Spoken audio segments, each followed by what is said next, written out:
Right, good evening. Sorry, we're going to try it again because for some reason it didn't work properly. Let me add Jamie and Matt in.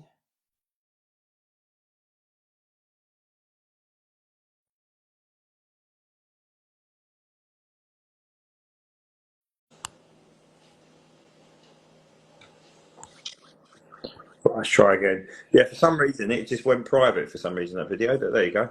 Right, I That's don't know good. where Matt is. Could you see it on your thingy?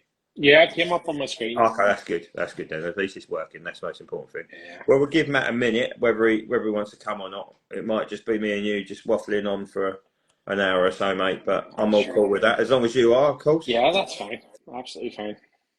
Have you bought any of the new stuff or pre-ordered any of the new stuff? I haven't pre-ordered anything yet, but I do want the 100 bomb group That's going to be B-17 very, very popular. because I asked Michael for it whenever I was on the chat with him.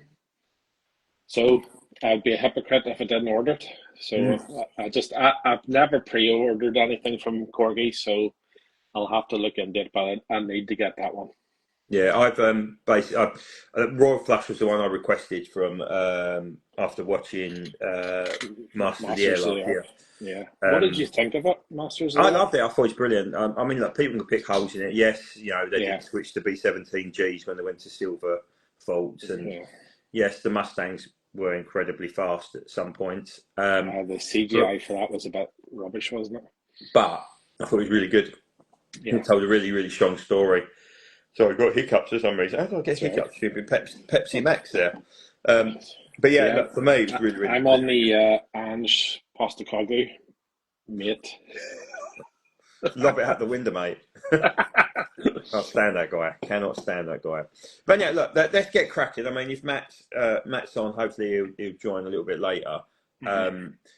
because I don't want people hanging around watching, waiting for us to talk for what they want to listen to. Bear with. I'll Yeah. try and invite him again anyhow, but that No is what problem. it is. And yeah, so look, so the Corgi 2025 catalogue part 2 had a surprising 7 releases. I'll run through them. Oh, Big Mike has joined. Mike, you're welcome to join the actual video if you want to, mate, because we have a slot if you want to waffle on. I know it's a bit out of your comfort zone. I'd just like to add to anybody who is watching, Mike went golf the other day, and I think they call it the Jimmy Savile theory. If it looks dodgy, it usually is. I mean, I can't believe your missus let you leave the house. Maybe she wanted you to leave the house because of the way you dress. I don't know, but I can't believe he dressed I, himself like only that. you could pull that off. Turning up looking like a serial sex offender on a golf course with in full style. Evening, gal. A man who I met up with, a very naughty man who I met up with earlier. He picked up me diecast for me. So cheers for that, mate. Hopefully you enjoyed your afternoon visiting the D-Day DAC. So yeah, look. Well, I'll stop waffling on. So 7 releases this time round, on top of I think it was 10, including the 3 TR9s and Moggy from the Yeah. first catalogue. We include that as catalogue 1. So far, before the RIAT announcement, we've got 17 releases, which is probably the best output Corgi have had in over 10 years, I would say, so far. Yeah, definitely. So that's really, really good. But I'll quickly run through them and then we go through them one by one. So we've got a Spitfire 1 from RAF 222 Squadron of Douglas Bader, and that's part of the new Battle of Britain 85 range, which is a 4 aircraft set at the moment. You've got B-17F Royal Flush of the 100th Bomb Group, which Jamie is incredibly happy about. Obviously, a Robert Rosie Rosenthal. We've got Hurricane Mk.I of RAF 601 Squadron of the US pilot officer Billy Fisk. Again, part of the Battle of Britain 85 range with a lovely blue and white prop hub. You've got the ME-109 MLE4/B, which is obviously a fighter bomb variant with the yellow nose and red stripe and protest Gurin of Flight Officer Walter Rupp, again part of the Battle of Britain 85 range. You've got Handley Page Halifax 5, which is the first time I think in 15 years we've had it, and that is London's Revenge, or L for Lana, of the Royal Canadian Air Force 427 Squadron at RAF Leeming, spelt with 2 E's rather than an EA, as they made that error on the launch. We've then got JU-87 B-1 Stuka of, I don't know what UFFZ stands for, but it must be flying officer of some sort in German. Yes. And that's Pitroff and Skubert of the first JU-87 that fell into Allied hands, which crashed on the Isle of Wight, again part of the Battle of Britain 85 range. And we've got the Western Puma HC.1 of the RAF 230 Squadron for the NATO Tiger Meat Library with the lovely tiger sort of motive on it, of course, of an aircraft that is just recently retired in the last month. So, there we go. Unter Azizat. I'd love to hear Mike actually say that, but thank you very much. Get jailed for saying.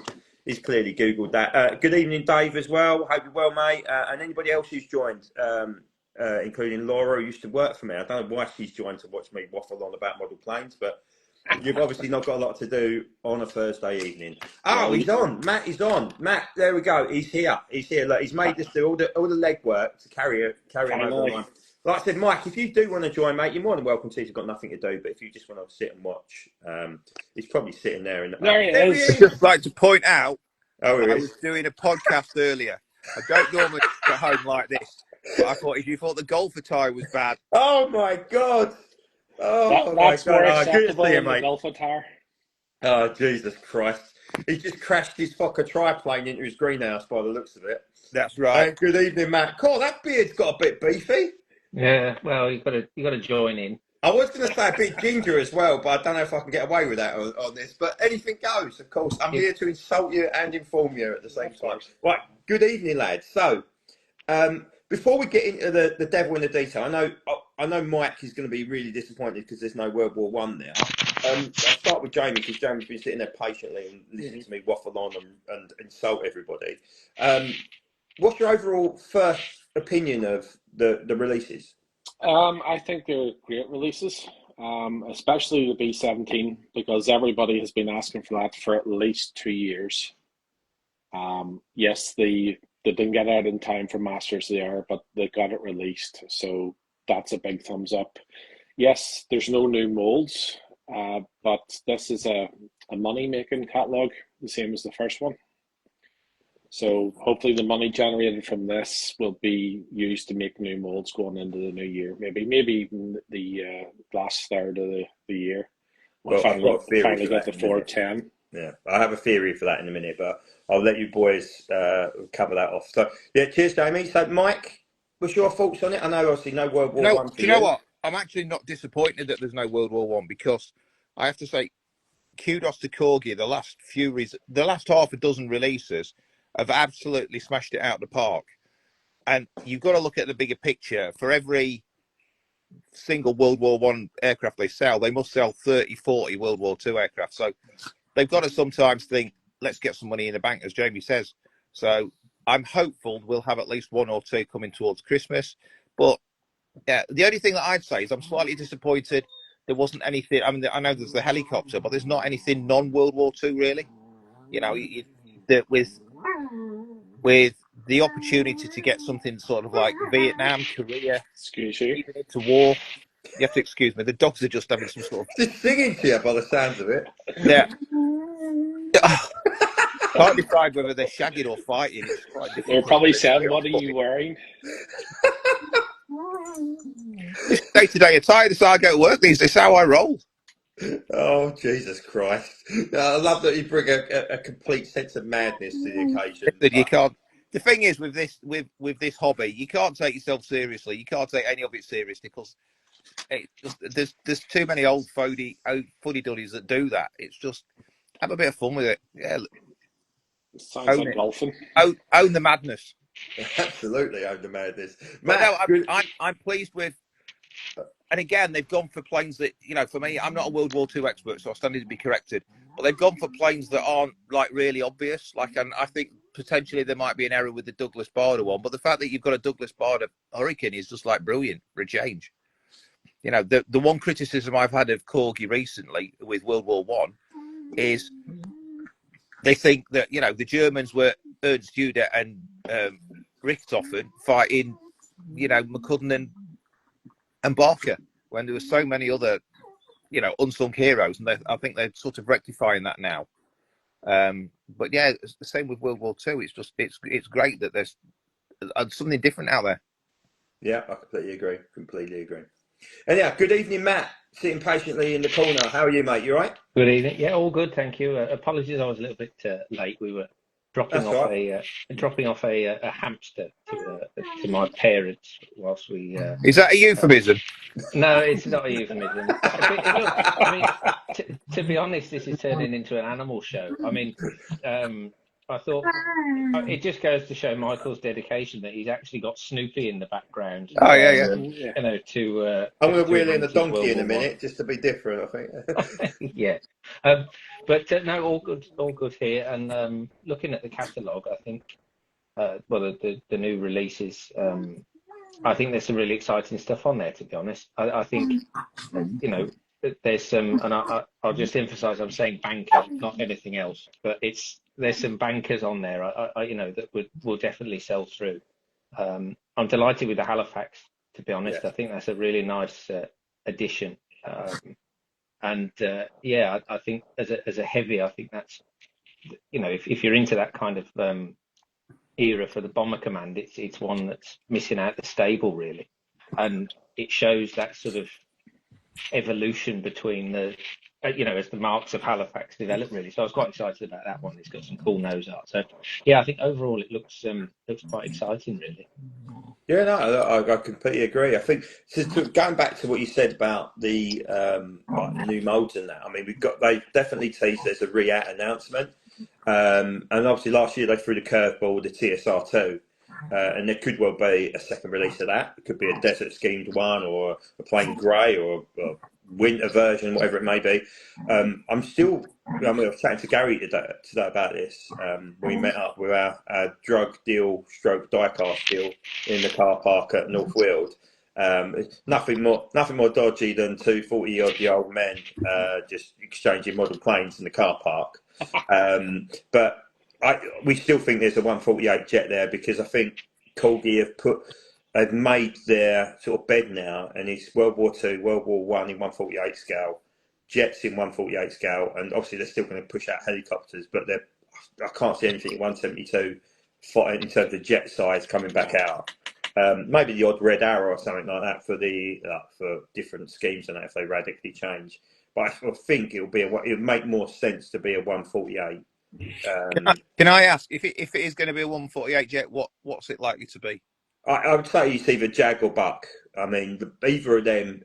The Jag was told in Airfix last year, so they've now also said we're using Airfix's data and we are working together, which makes complete sense because they are the same company. I think a Buck would look more spectacular because it's more meaty, if that makes sense.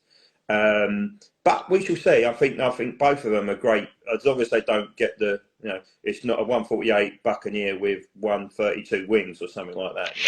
They wouldn't do that, surely. Yeah. But we've also got the Tornado. If they fixed it, again, that is potentially up in the air. They're going to not do another 148 release until the Tonka's back and where it should be. The fact that they made that wheel bit suggests to me that they're doing stuff with it, because that seems really weird just to randomly come out with the wheel door out of nowhere. So maybe they are doing something. I really don't know. I haven't got any inside information. I wish I could tell you, but only time will tell. The fact that they're also now doing this mid sort of catalogue release to keep us sort of lured in, a bit like the 3 TR9s, which are absolutely brilliant, by the way. The wings probably a little bit flatter than perhaps it should be, but that's nitpicking.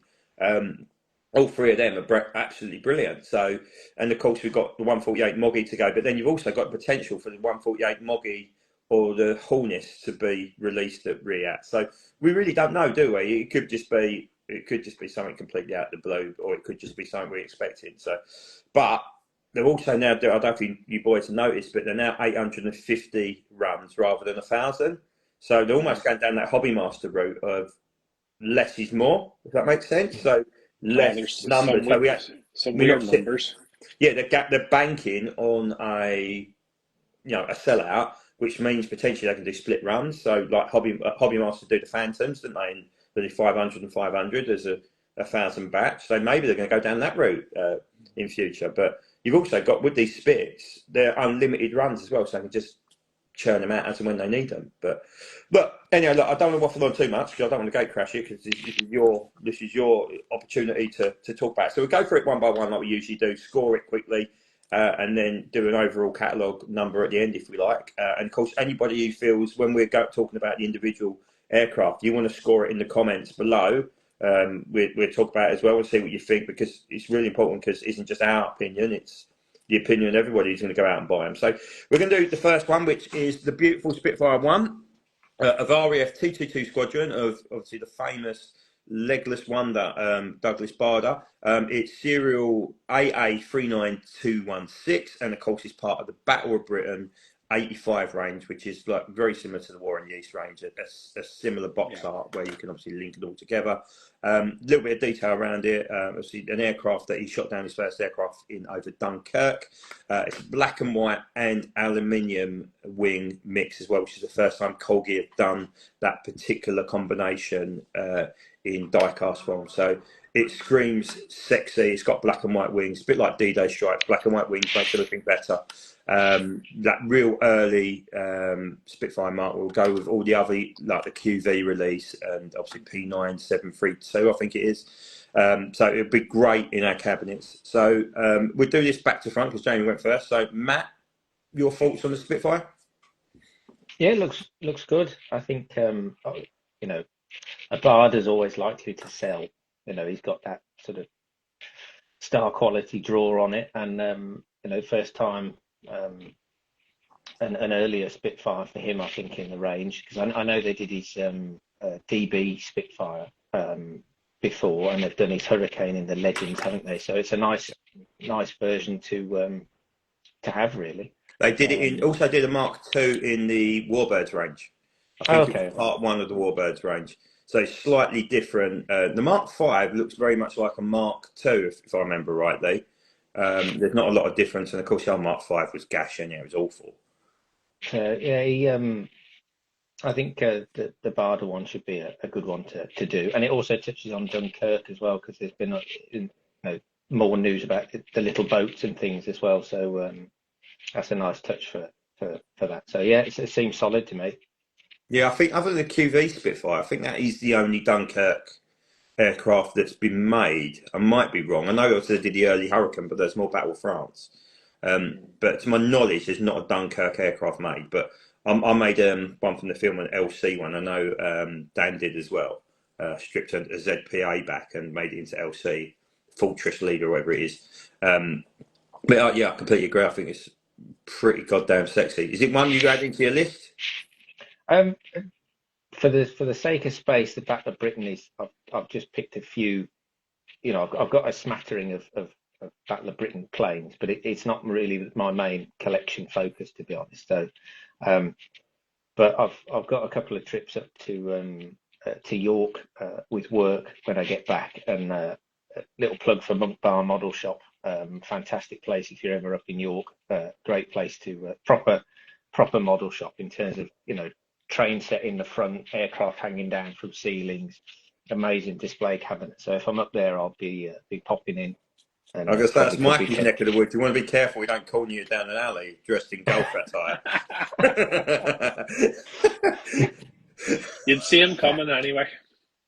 So, well, with this ginger beard, he'll see me coming, in all fairness. But yeah, so it possibly. But I'm saving my money for the Halifax, I think. But we'll come on to that a bit. Yeah, absolutely. Cheers, mate. Mike, over to you. Your thoughts on it? I know you've got a bit of, you said around the dubious history on it. I can give you some thoughts, but I mean, like, really, who's going to take me seriously dressed like this? Apart from the fact when I first saw it, I thought it was a Hurricane, so that's how much I know. But I mean, on a serious point, I spent VE Day watching Reach for the Sky, and what an amazing film, and like, just absolutely brilliant. And I think it's just going to be a solid seller. You know, it's like any of the aces from the World War I range, that they'll just sell, and it'll sell really well, and it's a really looks really nice. I mean, as to how accurate it is the build or the paint scheme, I'm not qualified to say, but it's you know, I'm almost tempted to buy it myself just because of the Reach for the Sky, which was a book I read as a kid. So yeah, I mean, I wouldn't even rule out it sitting on top of my cabinets, but yeah, it's out of all of them, it's I think probably my favourite. And also, what I like from Corgi's range on a wider thing is the price point is not bad. I mean, I know recently they've gone up to like 60 quid, but for what you get, it's still fantastic price. And they seem to be concentrating on the lower end of the market, so it's not like they're flooding us with Vulcans or 148 jets at 200 quid a pop. So I think they appreciate potentially money is tight. I was surprised that seven models came out. Yeah, I wasn't too disappointed there wasn't a World War one because I think we've been flooded with them recently in a really good way, and I think they'll keep the powder dry for Christmas. I mean, dare I hope they retool the with Camel, which is showing its age now, but whether they do it, I don't know. But yeah, I thought it's solid. I mean, I'd give that an 8 out of 10.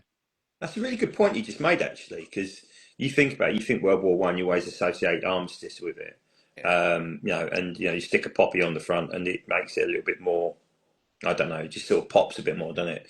Pardon the pun, but maybe that's what they're thinking of. I mean, the fact that they've actually got out Battle of Britain stuff ahead of the summer of the Battle of Britain is, I'm a little bit like, what? Hold a minute. They've maybe perhaps thought this through a little bit. And that's what we've always questioned, the proactiveness and rather than, we react to it. And I do wonder when we get to Royal Flush, we'll talk a little bit more about that and maybe the delay around that and missing the boat a little bit on it. But it's still in people's minds, isn't it? But yeah, no, some really good points there, mate. It's really good. So over to you, Jamie. Jamie, your thoughts? I think it's a great model. It's a Spitfire. The black and white underwings isn't my favourite scheme of a Spitfire, but I have the Sailor Milan one from, I think it was the first Spitfire they ever did. It was. Yeah. But it looks good. The Spitfire mold is good. Solid pilot. It's just that scheme. I don't really have a favorite sort of scheme for that. I like just the normal color underneath a Spitfire. I don't even know what color it is. Duck egg. Yeah, that Duck egg in it. Yeah. There's 3 different colours, believe it or not. It must be like a sort of symmetry sort of thing, but the black and the white. And there was another one, but somebody might be able to put that in the comments. So I'll just say Sam's just joined, and Sam's pretty knowledgeable on stuff like that. But it was Duck Egg, Sky, and there was another one which is more of a grey mix of both, because they used all 3 during the Battle of Britain, and of course, obviously the black and white wings at the start. Yeah, I think pre-Battle of Britain, pre-Dunkirk, they had obviously the silvery aluminium finish. I know the first one's 1 squadron. Had 19 squadron, sorry, had silver underneath, because obviously Oxford did it and so did Corgi, didn't they, with the 2 blade prop. But it's a Spitfire. It's going to sell. It's 85th anniversary, so it's a good solid model. If it was a plain sort of battle bitten scheme, I would get it. Probably save my money for Royal Flush for this catalogue. Yeah. Okay, quite quick whip round in terms of scoring. Matt, what would you give it out of 10? Probably a 7. I think it's good stuff. Yep. Mike? 8 from me. Yeah, I think it's good. Cool. Jamie? 7.5 for me. It would have been 8 if it had been not the black and white. And I've gone 8 as well. I've gone 8, purely on the dubiousness potentially of that he didn't fly it perhaps as much as it's sort of made out to. But that pretty much gives us an average of about 7.75. So I think that's a winner. 850 due to be released. Beautiful scheme. Obviously something new with the aluminium and black and white as well. And of course, it's a Dunkirk aircraft as well. So, yeah, really, really good. Again, a big fat tick from us. On to the next one, and I guess this is perhaps potentially the star of the show, and that's the B-17F of Royal Flush of the 100th Bomb Group at Fort Abbott, flown by the legendary Robert Rosie Rosenthal. It's AA 33322. I hope it isn't as bad as the one they showed on the video with gaps the size of the what's it called, the Grand Canyon. But I think that's probably deliberate. It probably wasn't reassembled correctly. What an outfit, Sam. Yeah. That's what the police said. So we'll start with you, Jamie, because I know obviously when you was on with Michael, when you popped on to ask the question, this was one that you really, really wanted. Yeah, apart from the Focke-Wulf 190D, this is what I wanted. I suggested that they do a split run for Royal Flush and maybe Rosie's Riveters, one the olive drab and one in the bare metal. Yeah, it's what I asked for. They've delivered. Yes, it's later than Masters in the Air, but we've all watched Masters there, and it was a good show. Wasn't brilliant, but it was a good show, and this is just perfect B-17 from Corgi. It's got the history, it's got the pilot. What more do you want? I do wonder. So I know you just mentioned that. I don't know the ins and outs of how they go around licensing and stuff like that. And licensing is big business, and we know Noel got in trouble with it. JC Wings got in trouble with it with the Top Gun stuff. I do wonder whether Apple had a say in a 12-month thing to not release stuff that perhaps tied into it. I don't know the ins and outs of that. Of course, I'm just thinking logically, because I think if you was allowed to do it, I think they would have got it out there and then. They would have known it's coming. It's been coming for years. Yeah. I'm wondering whether Apple would have put a block to it because of the licensing. But I'm just making assumptions. I'm not trying to defend them. To defend Corgi, Peter Jackson's been making a Dam Busters movie for the last 20 years and still hasn't got it off the ground. So maybe it was just Corgi always thought about it. Don't mention the dog. I mean, there was people losing their mind over that, weren't they? Well, sure. That's I'm sure. It's not the most crucial detail with the Dam Busters raid, in all fairness. No, but sure, didn't have to move the grave and everything. Not only did they move the headstone, they moved the grave then as well. Yeah, I know. Because they didn't want to upset people. It's just. No. It's just the pathetic. time. The times have changed. It is what it is. But anyway, on the Royal Flush, I think it's a great choice of B-17. The Corgi B-17 has always been fantastic. I mean, it'd be great if they could actually launch it at full habits. That would have been nice. Yeah. Hopefully they could do something around Diecast Diaries and go down there. I know they were filming some bits and pieces around sort of. They did stuff at Rolls Royce, with the Spitfire 19 and that, and it hasn't actually seen the light of day. But hopefully, their media team could do something like that, and the number one could go to full habits or something like that. Do you know what I mean? This is where I think they can be bigger and cleverer because but then you have to realise that their social media team is practically Michael on his own, really. There doesn't seem to be anybody else compared to Airfix or Hornby, so. If they got a social media team, then they could go to Thorpe Abbott. Well, this is it. Airfix and Hornby, loads of them around it. They've got a presenter for the shows and whatnot. And this is the bit that annoys me, is that it's such a cash cow. Why would you do it for two when you've got a really good, massive brand in Corgi? But I'm a word win. I mean, it's not for us to teach them. They can do what they like. No, but I do think this is a solid release. It will be one that I'm getting. Yeah, completely agree. And it's just a perfect B-17. I know they've released about 20, and I've only got 2 of them, but then the prices are ridiculous on eBay. So absolutely. I mean, one thing that did sort of jump out to me is the age of the mould during that video, and we've been talking about it for years. That P38 was another one, wasn't it? That I think was Miss Virginia come out as gaps the size. You could literally fit a small child between the upper part and the small, the bottom part of the thingy. Was there any issues with Milk Wagon? Because that was the last B-17. I think there was issues around whether it was a decal or whether it's tempo printed, wasn't there? Around Milk Wagon. I don't know the internet. I didn't get Milk Wagon. It's a very nice looking aircraft. Really good, really good. It's just one. There's only so many B-17s you can get in it. I think I've got 18, something like that. Most of them. So it's just like, and the thing is, obviously, I can't even display them at the moment at Mum and Dad. So, I mean, if you look behind, he says, I've got 18, and then behind him is his 12th Catalina. So, it's just, God knows how many Spitfires I've got now. But, I mean, that's the next thing. But again, money is not. No, it's not there at the moment, is it? It's still, as far as I'm concerned, post-COVID, I think it's still in recovery mode. But they're starting to climb that mountain now, and you can see the confidence in getting the stuff out. No, they've really improved their times in getting the models out.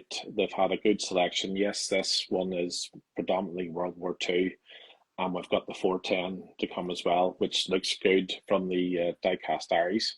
Yeah, it does look very, very good. As I was saying earlier, this one it's a money raiser catalog, so you can't complain really. Gary's just piped up. I've got more TR9s in you. You've got more TR9s that exist in the world, Gary. So, literally, he's literally got the biggest TR9 collection in diecast in the world, and I honestly, it's outrageous. And he's working on the Arco one at the moment, the Brian Lane one. So he's doing the newer style, grey style canopy, and I will let Gary reveal more when that comes out. But it's looking spectacular already. He's only just primed it, and it looks bloody brilliant. So. Right, moving on to you, Mike. Mike, your opinion on the B-17?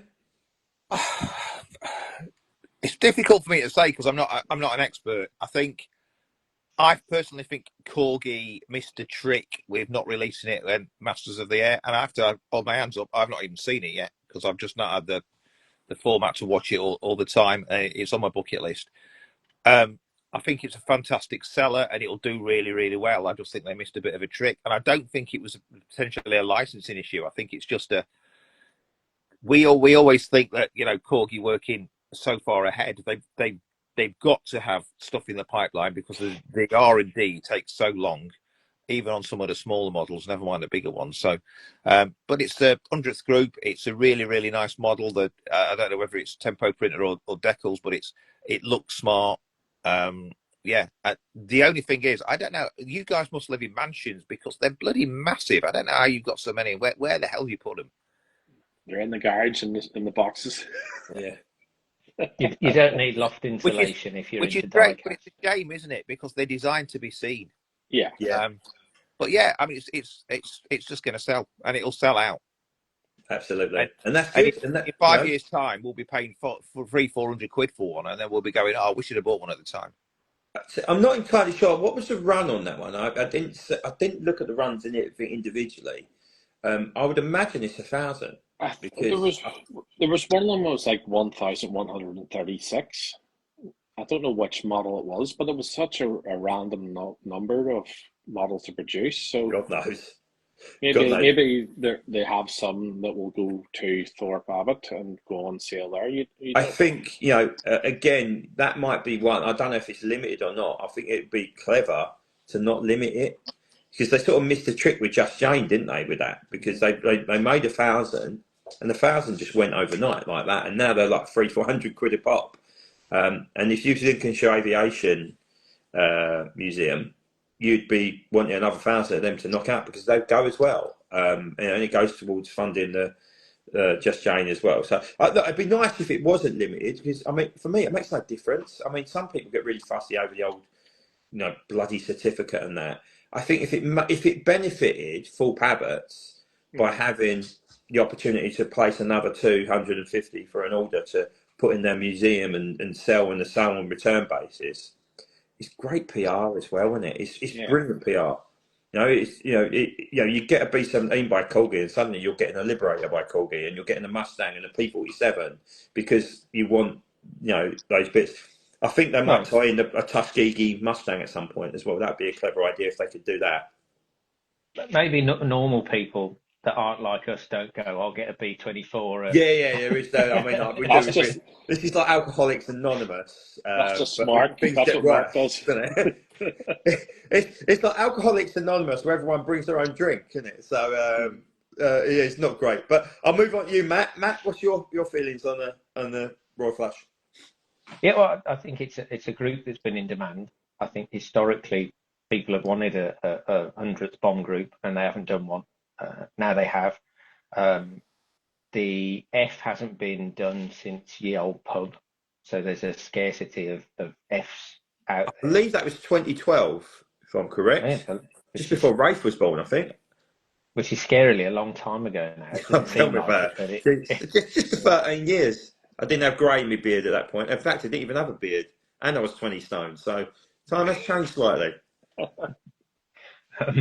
So no, it's a good one, I think, to do. I think I've seen people saying about double checking some markings and cheap gun fixtures and stuff like that. But I think, as with always now, Corgi says it's a caveat that this isn't the finished model, that they're showing off. So she's right, absolutely right. So I think hopefully there's an opportunity to nail it, because there's enough photos out there. And if they can get the mold tighter, which I think they had done on some of the more recent B-17s, they weren't as gappy previously. And going back to you saying about Miss Virginia, I think the next P-38 release, I think, was the scrap iron one. Which is a 9th Air Force one, and that tightened right up, and that was in a bare metal finish. So, hopefully they've got some track record of doing that. But yeah, a P-17F, the olive drab tied in with Masters of the Air, I think that works well. I think maybe the difficulty of tying it in at the same time as release is obviously the scripts and who's going to feature are all, wrapped up in secrecy. So, Corgi maybe could have done a little gamble on who maybe is going to be famous based off the contents of the book, but maybe they just thought, security wise, we'll just wait until it's out and people love it, and then we'll do the plane that featured in it quite a lot. I do wonder as well whether, I know it was on Apple TV exclusive. I wonder at some point this is going to hit the main networks as well. So like a BBC or an ITV or a Channel 4 or something like that as well, because that again will raise his exposure. And if they thought that through and it is going to happen, I don't know how that works with Apple TV. Does anyone know whether they can sell the rights to it? Because I know Catch-22 was original. They probably can, because I know that the BBC have sold the rights to Doctor Who to Disney. Yeah.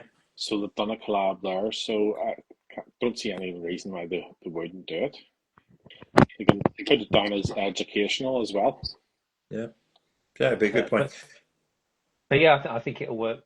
I think it'll be one of those B-17s that comes in and goes out, really. Right, so the scoring. So we'll start with you, Matt. Scoring out of 10? Probably an 8. I think that mainly on the scheme, and then it just comes down to finish then after that. Lovely. Mike? I'm going to give it an 8 as well, based on the fact that it's nearly 200 quid, so you're going to spraff all your money on that, leaving me free to buy all the World War Ones when they come out at Christmas, when we able to afford it. Jamie? I'm going to have to give it a 10, because I asked Michael for it, and he delivered. And that was only, 8 or 9 months ago I asked him. Yeah. So I can't say anything other than a 10. And I've given it a 9, so basically it averages around about 8.5 to 9. So I think it's about 8.75 to be exact. My maths is right. Or roughly there or thereabouts anyhow. So I think it's great. I think the execution is really key. I know reading on the model hanger 3 forum, they're talking about the yellow writing with the red outline, I believe. Yeah. Being the correct sort of serials or to put on the sides. Again, execution. I mean, am I fussed if the right door isn't, the right window isn't quite in the right place? Not really, but it will affect the way the nose art is on there. So I guess that's got to be quite prudent. I mean, like I said, anybody who's watching, anybody want to put in the comments what your thoughts on the Royal Flush are in terms of what you'd score it out of 10, please do. Obviously, I'll shout them out as and when I see them. But look, I think it's a surefire winner. I'd be absolutely shocked if that doesn't sell out and sell out quick. I think it's going to be one for the future, one of those ones that, dare I say it, an Australian mosquito or whatever it is, the ones that really sort of on the secondary market go absolutely ballistic. I think it's an absolute instant classic for me. Just don't muck it up, Corgi. Get it right. Make sure they use olive drab and not mint green or something, or apple green like they did with that horrible Pacific one. Miss Mk.I. Miss Mk.I. That's the one I have. Yeah. I've got a couple of questions. Olive drab. Oh, he's got questions. Yeah, I've got 2 questions really, and they're sort of like related. So, the first thing is World War One. The British planes were painted in what's called PC-10, which was supposed to be officially like the olive drab paint. But it was 4 or 5 different factories that made it. Mm-hmm. I like to the fact that in the battlefields of France, when they needed repainting, you did get 3 or 4 tins of paint, mix it all together. So there's 20, 30, possibly 40 different shades of variations of PC10, going from like russet brown all the way through to garish olive green. Is that the same in World War II? Or, so say, for example, the US 100th, were all the planes identically coloured, or was there some sort of like paint decoration? So that's I think there was slight so to answer that, yeah. there were slight variations, but initially the US Air Force painted it in RAF dark green, their fighters, and then they went to olive drab. So olive drab, I believe, was applied in the States rather than the UK. So whether it was applied in the UK or whether it was the States, I think there might have been a difference. But ultimately, there was a dark olive drab, which was sort of the start of the war. So the P-40s at Pearl Harbor, I think the actual term is like a dark olive drab, if I'm correct. And then they went to standard olive drab. And of course, you had RAF dark green as well. But then there was different shades of RAF dark green, as we found out as well. So yes and no, but it isn't massively noticeable, if that makes sense. They all left the factory the same colour because there was no one bombing the mainland USA while it was going on. So they were able to apply the same colour to everything. Whereas here it was sort of more sort of field work and repairs with different colours and what have you. And the second part, again, I'm relating it back to World War One because obviously it's the most important thing in the world. But people think, well, especially with the German aces and fighter planes, once they've got a colour scheme, they painted it in, that was it. Well, in actual fact, I've got German diary records that show some of the planes were painted every couple of weeks. They'd get a bit damaged, they'd need something replacing, or the pilots just literally were a bit bored and would paint them. So Udit is a good example, as Werner Voss would paint the plane regularly and repaint it. And I just wonder with things like World War II with the nose art, once it was on there, was that like static, or would they like go and tinker with it? Would they amend it? Would they sort of like cross bits out and redo it? Funnily enough, the 109 in this catalogue is exactly that, because it has the red stripe on it to protest Hermann Goering. And what the fighters were doing, wasn't it? It was around because he took away the freedom of the fighter, wasn't it? And he took away their unit markings. So because he was ashamed of them, ashamed of this particular pilot because of his wife, and they retaliated by painting the red band around the nose, and then removing the Swazi from the tail to paint it over that as well. But it was only temporarily. So, the same as World War One. They stationed in France. They moved about to the Low Countries as well, and basically could just paint what they could. It's the same as the D-Day invasion stripes. You know, they weren't regular; they were just thrown on in a hurry. So we were brush, it's all sort of field maintenance, as you would call it. I think with them going back to the B-17s, I think the olive drab, obviously there's various variances of fading. I think on the B-17Fs there was also a squiggle pattern. I think that's on the Memphis Belle, and it's also on Hell's Angels. They also did the G in Snake Hips was olive drab as well, and I think that was relatively well accepted as looking olive drab. But I think these aircraft were kept outside in the the wind, the rain, the sun, the cold, the warm. So they became every various shade of olive drab. I think some were lost really quickly, so they looked nice and painted. And then other ones hung around for ages. So as long as they, like you say, don't paint it that apple green, then I think they've got a good shot of a decent model. I think the best example I can give you, Michael, is look at when the D-Day DAX come over. If you look at the colour of Placid Lassie, which is like a green-grey, you look at the colour of That's All Brother, which is like a dark olive drab, and you look at something like Mayfly or Dragamoot, which are completely different. So Dragamoot is now very weathered and very light and faded, almost like a sandy olive drab. And we see Mayfly today at North Weald as well, which is like a darker olive drab. So all four of those aircraft, none of them are the same. And that's whether it's weathering, age of paint, whether it's the type of paint used. It was, I think for squadrons, they'd all be the same colour.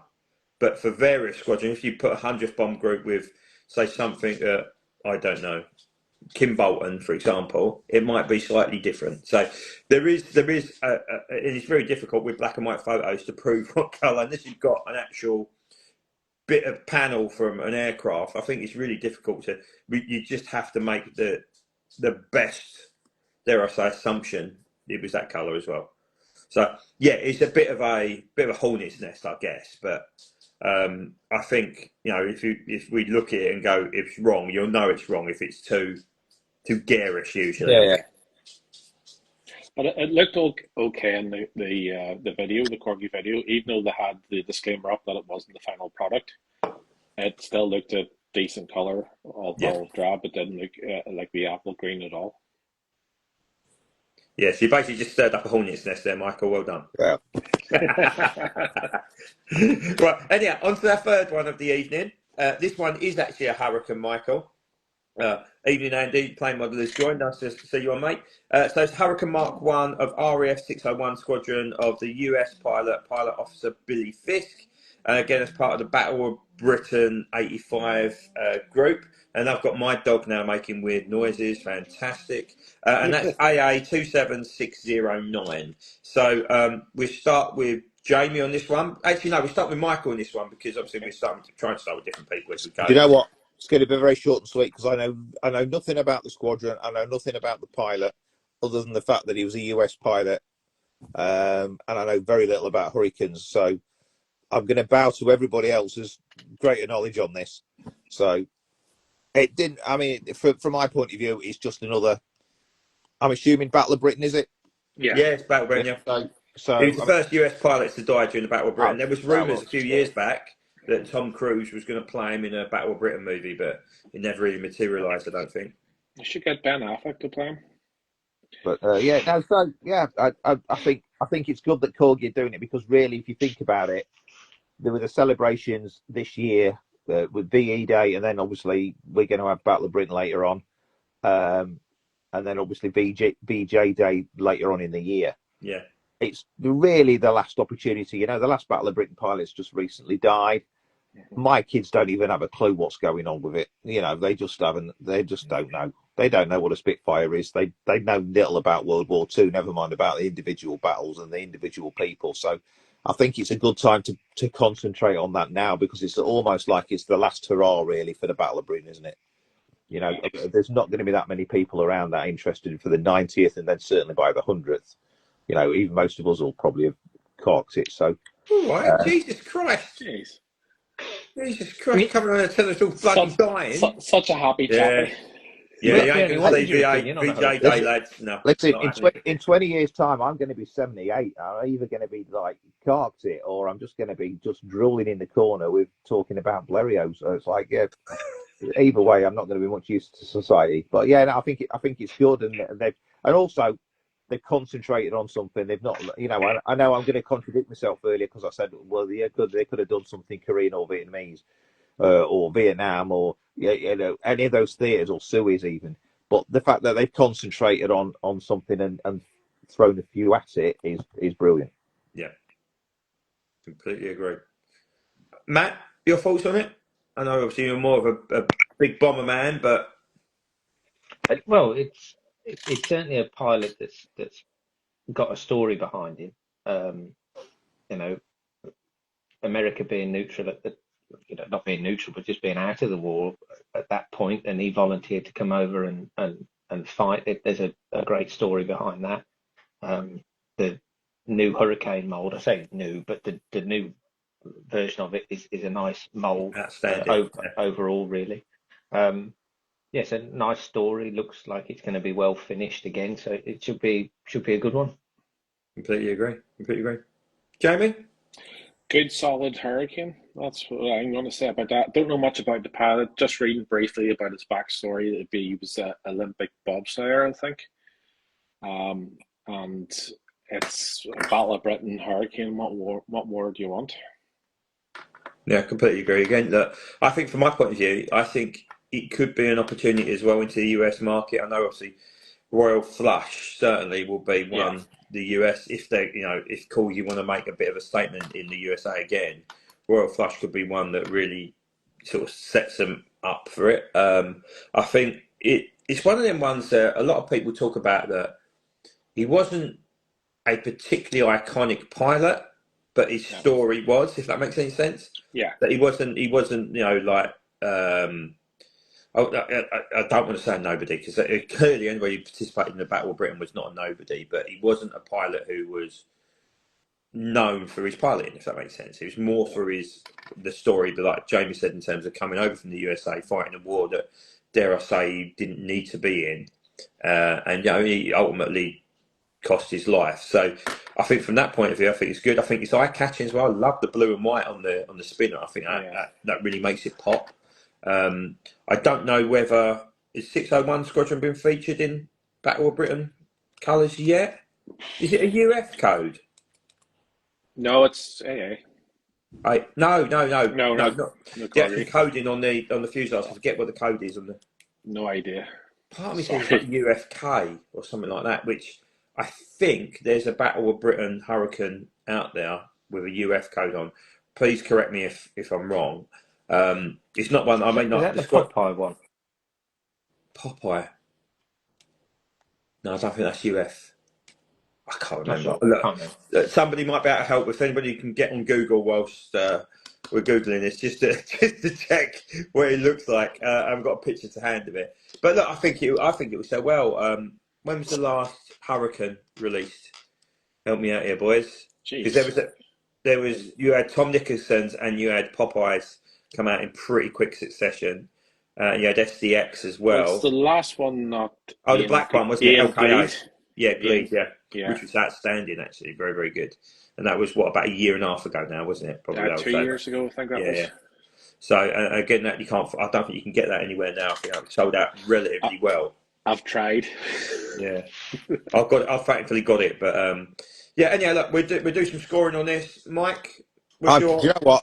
I knew nothing about the pilot before. There's obviously a story behind it. It's a decent. I'm going to give it 9 out of 10 because anything other than that, I think, would be disrespectful to the sacrifice that he made. Well said. No pressure there for anybody else. No. Matt, I was going to say a solid 7, to be honest. Yeah, 7 for me as well.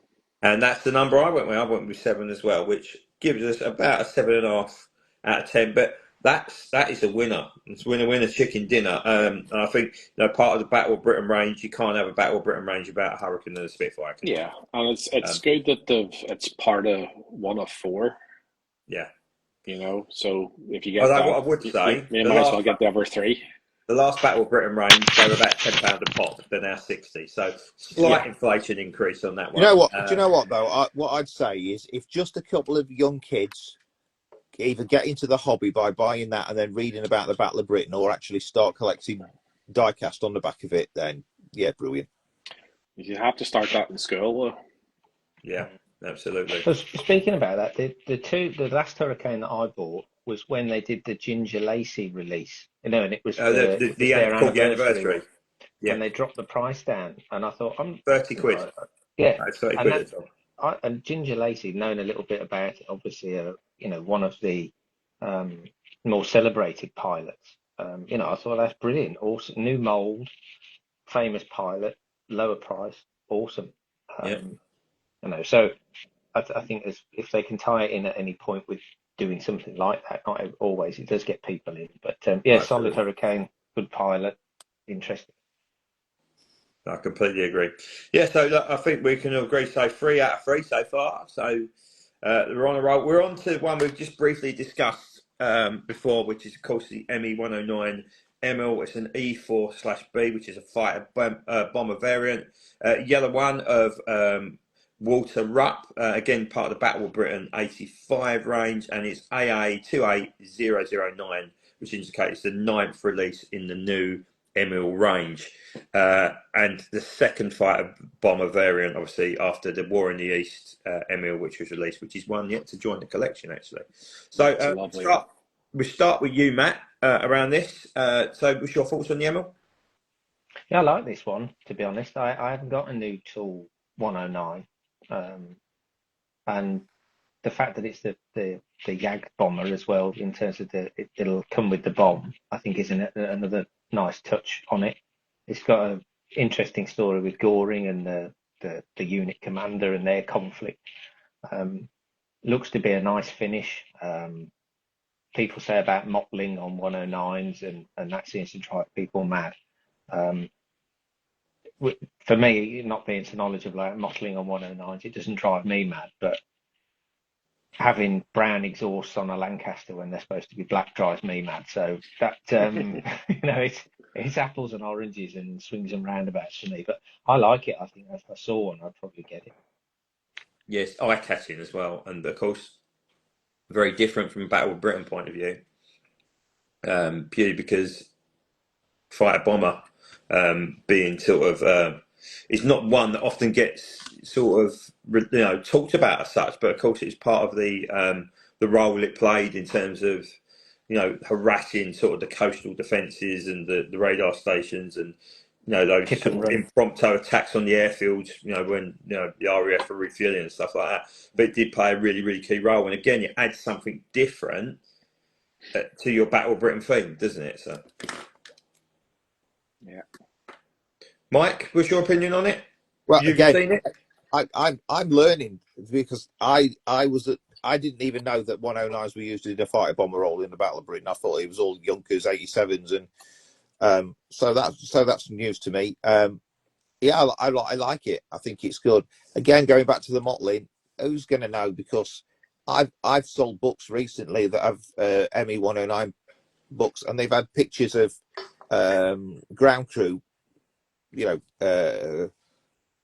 spray gunning camouflage on fuselages. So modifications in the field, bit of damage, bit of wear and tear. Who knows? What some of these camo schemes were like. But yeah, I think it's a great story. A bit of conflict and a great human interest story. So yeah, and I think 109 is just going to sell, aren't they? They just it's like the new one is brilliant, and the interchangeable flaps really sets it off, a bit like the Mustang as well. Add something very, very different. I like that, and I think the only issue was the cradle. So I doubt you'll be able to display the 109 with its bomb on the cradle unless they put a hole in the actual fuselage. Again, I don't know for certain what it's going to look like. I can't remember what the pre-pro looked like. Someone might be able to correct me, but I would imagine that's the case. Oh, it's in the cradle because it has the bomb. They're not gonna put it on a standard stand that they used to do because it has the bomb. They want you to display it with the bomb, so cradle it is. And defeats the object, don't it? Because you can't see the bomb because the cradle's in the way. Yeah, but I got wheels. Be a man. I got the Night Fighter 109, and it is fantastic model. The mold is not got that yet, believe it or not. I think it's still available on the Corgi website, actually, the Night Fighter 109. I think it's sold out, or it might be down to the last few, but it's a fantastic 109. And I'll be getting this one as well. I just think it's an interesting story. 109 is always great. It's the most produced fighter, I think, ever. It was the mainstay of the Luftwaffe during the World War II, and it's a famous aircraft. So yeah, I'll be getting it. Good man. I mean, I love it. I think it's really, really good. I would have preferred the one that's just started flying over in Germany, the one that was covered in the vintage Aviation Echo Volume 2, available for pre-order now. Is that Red 12? Are you on commission? I am, yeah, pretty much. No, I literally, I don't know, you guys, hopefully you guys have all ordered it. If you haven't, anybody who's watching who haven't ordered it, honestly, it's spectacular. It makes fly past an airplane look like utter poo. It is an unbelievable publication. I'm not just saying that because my mates do it, but it is levels above anything else. Yeah, it's more like, if you've not seen it, it's more like a coffee table book than a magazine. It's like a designer book. So if you imagine someone like Tom Ford would do a black sort of almost leather style book, you put it on the middle of your coffee table, you say, look, a bit of Tom Ford there. It's very much like that, but aviation porn. But it isn't just spectacular pictures, isn't just spectacular writing and knowledge and stories and the human side of things. The illustration as well that young Oliver Stevenson done is absolutely spectacular. And again, look, I'm talking from a quite biased point of view because all of them I consider mates. but it really is levels. And yeah, look, order Volume 2 now. Get on the website. I literally, so yeah, I was just saying, I got an email through at 6:50 in the evening. I'd ordered it at 6:52, and I contacted Elliot, Big Elliot, and I said, mate, I better be number one. He went, mate, you're not even in top 30. I think I was like 31 or something like that. I was like, what? You know, yeah, but that made me happy, because it means that lots of people, without even looking, have got the first one and gone, wow, I'll need this now. And it's gonna be great. It's gonna be spectacular. But look, I think really nice release. Again, different. It's garish with a big yellow nose and a big red stripe across it. It's got a great story to it, because it's slightly different to the norm.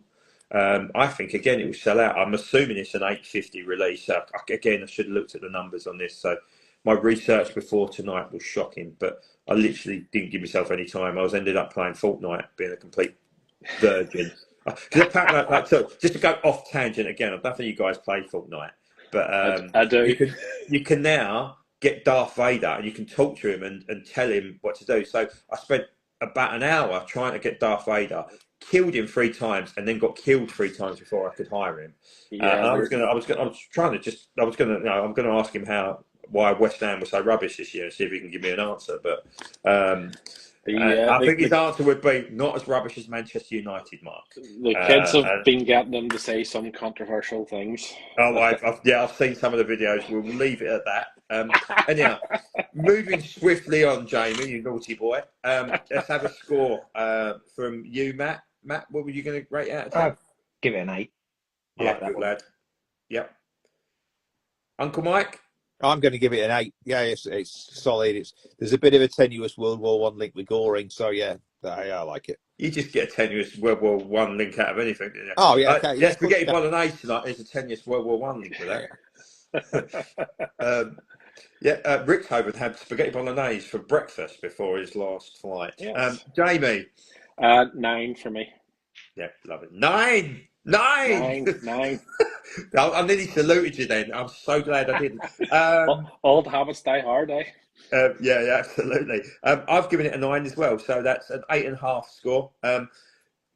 Again, great model, great mould, great scheme, great story. It's got everything that makes it, I think, an absolute surefire classic. So brilliant release. Well done, Corgi, on that one. Right.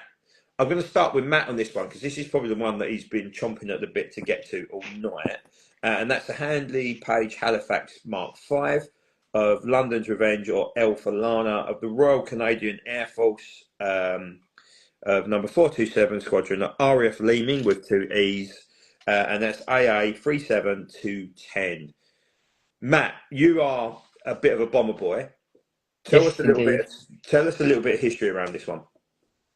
Well, the story behind it, I believe, from the nose art, is that they had representatives from MGM over, and you could sort of pick your film star to go with your plane, and they picked Lana Turner for that one.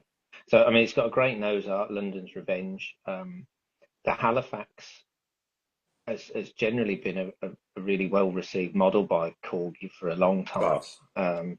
And they've tooled all the various bits to create pretty much every single version of a Halifax that you could think of. You know, from the Tirpitz Halifax with the infamous sprout on the top of the fuselage. Yeah. There was a Coastal Command version which has got various different pieces of various Halifaxes, you know, marks all amalgamated. Obviously the Mark IIIs have done really well, and the Mark IVs. So yeah, it's exciting, this one. It's got an amalgamation of obviously the streamlined, the first streamlined nose, the Merlin engines, the adjusted mid-upper turret. Sorry to interrupt there. So the solid nose and the Merlin engines were part of the Mark V, right? Because they run with Bristol Hercules engines at first, right? No, the Halifaxes had Merlins first. The Mark III was the Hercules ones. Okay. So essentially, the early Halifaxes were just one big drag. You know, they've got a really heavy front turret. They've got a giant mid-upper turret. They've got various fuel dump pipes. You know, they just look, you know, in like when you see an aircraft and you think that looks right. Well, the early Halifaxes just looked draggy. And obviously, operational wise, when they realised they need to get higher and faster and lighter and all those kind of things, they started making changes. And there's a great book that literally I got today by Wing Leader, which they did the first early Halifaxes, and now they're doing the sort of later Halifaxes, and then they're going to move on to Mark III. But essentially, they will. What you can almost see the development stages within all the Halifaxes, and you can see them throughout the ones that Corgi have done. So it's different enough to any other Halifax that they've done before to want you to add it into the collection. It's got great nose art.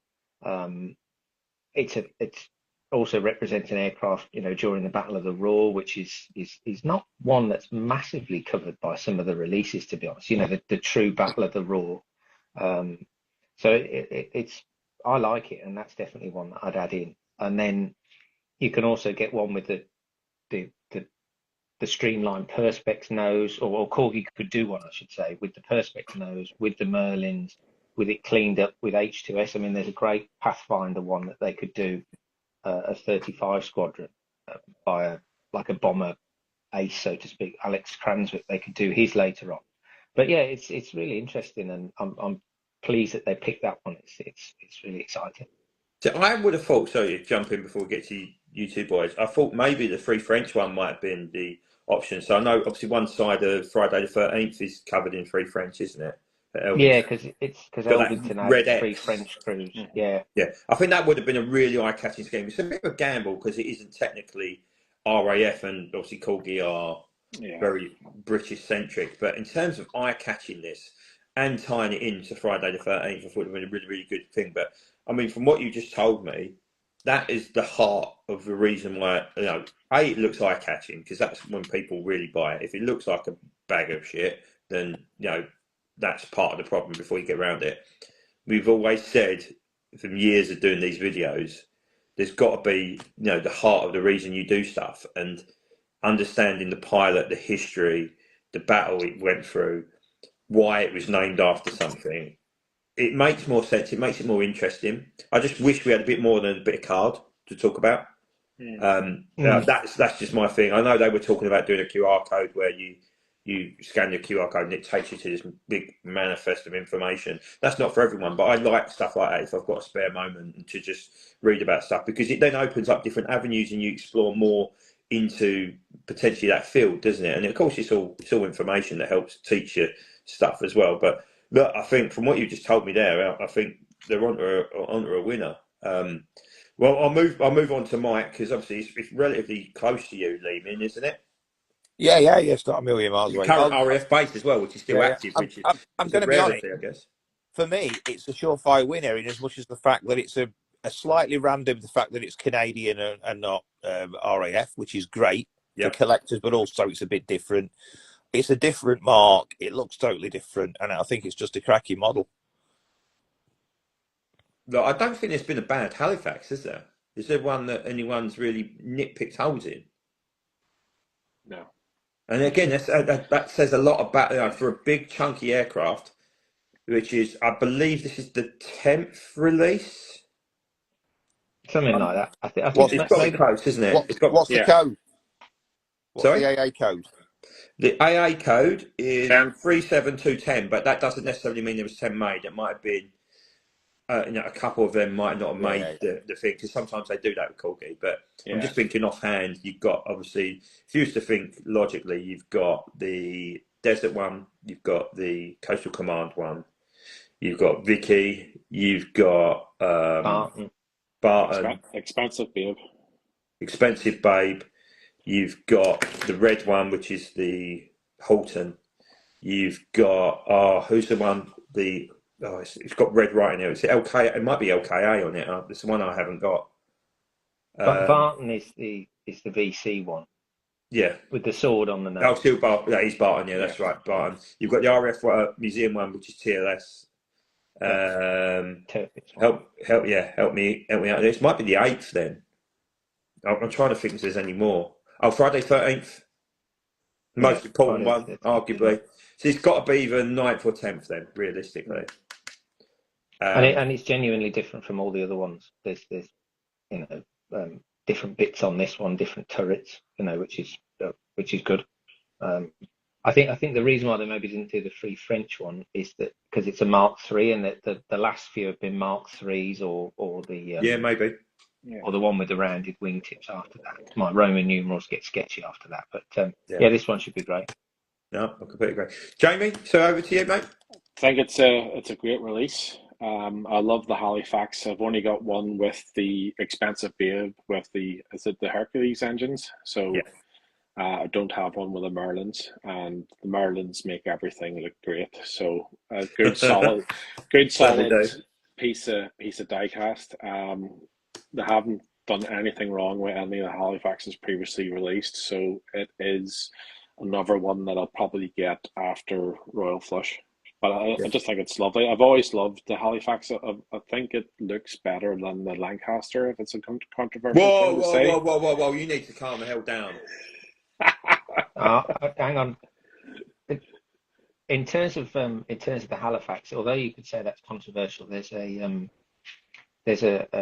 wonderful historian, Jane. I do forget her surname at the moment, but she's done some wonderful presentations about the Halifax. I think her uncle was a crew member.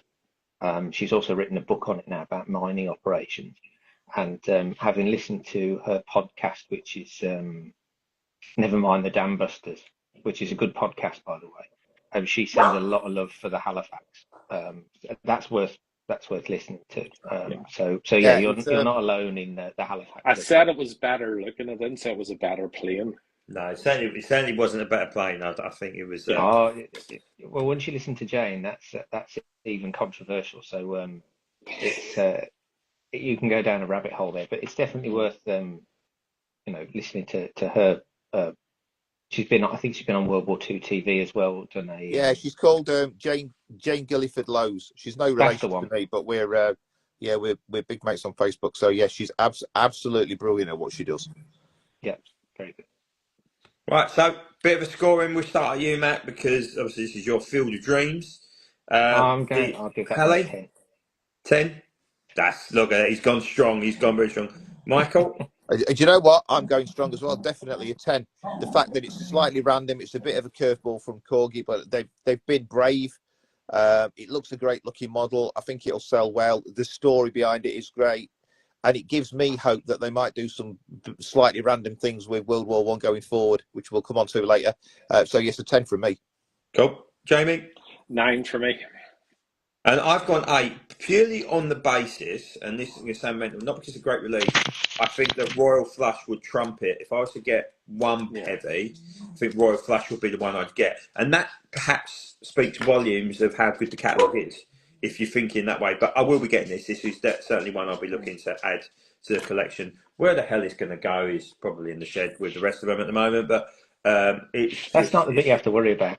No. But just getting it is the main thing, isn't it? Right, we're creeping towards the finish line. I love the way the words out of Stringer's mouth were. If I was to get one, what he actually means if he's only to get one of each. Yeah. Inevitably, I will end up painting it as something else as well at the moment. But the amount I'm getting through, Jesus, onto the code 3, so just I'm loving it, absolutely loving life. But less about my code 3 love. That's Gary's fault. I don't know if he's still on or not. The bastard making me buy an airbrush. I mean, that speaks volumes to the man, right? I mean, a bit of a love in here. Obviously, not in a homosexual sort of way, just in a more outpouring love. And again, if it was, it's all right. It's 2025. We can do that. Yeah, there's nothing wrong with it, Mark. It's fine.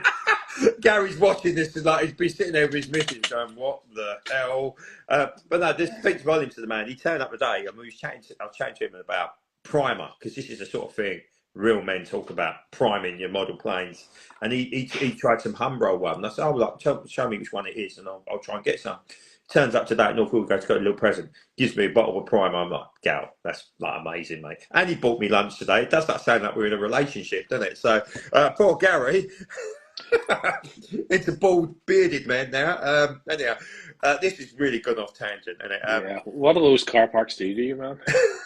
It was literally it's the equivalent of die-cast dogging, isn't it? We were showing each other. You know what, Gary? That's Driving Gary, over a like podcast a in itself. Spitfire. And then, That's a just to podcast. make it even worse, we drove over to the other side of North Wheel to Matt, who's obviously been on Wings Monthly. He works at Wheeled Aviation, who gave us a guided tour of all the bits they're doing over there. And obviously, we've got to have a look in Mayfly, the Dakota as well. And he came out of the car. And he was looking at all our models because Gary's just done the Fighter Collection Bearcat Sky Match, and it's absolutely stunning. It's brilliant. You know, it just looks the part. Yeah, we was all sitting there, all three of us, like looking at model planes in the back of our car. That sounds really worrying, doesn't it? That's where my life's taken me now. So just embrace it, lads. Just embrace it. So anyhow, Mark, just before you nip on, I just want to say I've got to dash off now, but all right, mate. I'm going big and going home on the Halifax. But just to finish off, I think overall it's a really solid catalogue, and I'd say, you know, an 8.